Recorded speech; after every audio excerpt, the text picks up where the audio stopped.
আমি যথেষ্ট সফল হোৱা বুলি ভাবিম এই পূজাখন, কাৰণ বিগত 85 বছৰ ধৰি এই আমাৰ যি ঐতিহ্যমণ্ডিত কালী পূজা উদযাপন হৈ আহিছে। আজি আমাৰ দ্বিতীয় দিন আৰু দ্বিতীয় দিনৰ কাৰ্যসূচী হিচাপে আছে নাগাৰা নাম প্ৰদৰ্শন। আৰু আজি নাগাৰা নাম প্ৰদৰ্শন কৰিব বিশিষ্ট নাগাৰা নাম শিল্পী তৰুণ কাকতিদেৱে।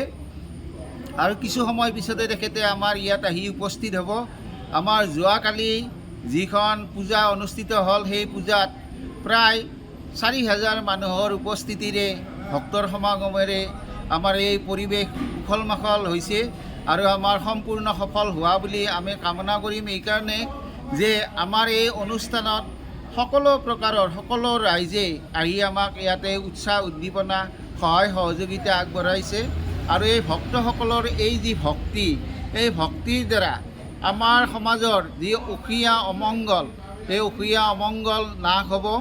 বিশেষকৈ আমি 27 নং যি ৰাষ্ট্ৰীয় ঘাইপথত আমাৰ যি দুৰ্ঘটনাসমূহ হৈ থাকে, বিশেষকৈ কৈৰাৰা চকৰ এটা বদনাম আছে যে ইয়াতে যথেষ্ট পৰিমাণৰ মানুহৰ মৃত্যু হৈছে, দুৰ্ঘটনাত অকাল মৃত্যু সাৱটি লৈছে।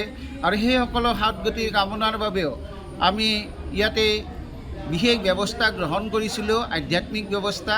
আৰু সেই আধ্যাত্মিক ব্যৱস্থাৰ দ্বাৰা কিছু পৰিমাণে হ'লেও আমাৰ এই যিবিলাক দুৰ্ঘটনা ৰোধ হোৱা বুলি আমি এটা অনুমান কৰিছোঁ। কাৰণ বিগত প্ৰায় এবছৰ ধৰি আমাৰ ইয়াতে কোনো ব্যক্তিৰ অকাল মৃত্যু হ'ব লগা হোৱা নাই দুৰ্ঘটনাত।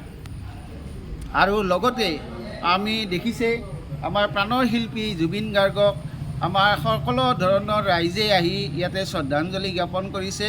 আজিও আমি ব্যৱস্থা ৰাখিছোঁ, যিসকল ভক্তপ্ৰাণ ৰাইজে ইয়াতে মা কালীক দৰ্শন কৰাৰ লগতে জুবিন গাৰ্গৰ শ্ৰদ্ধা জনাব বিচাৰে তেওঁলোকে জনাব পাৰে বা জনোৱাৰ ব্যৱস্থা আমি কৰা হৈছে।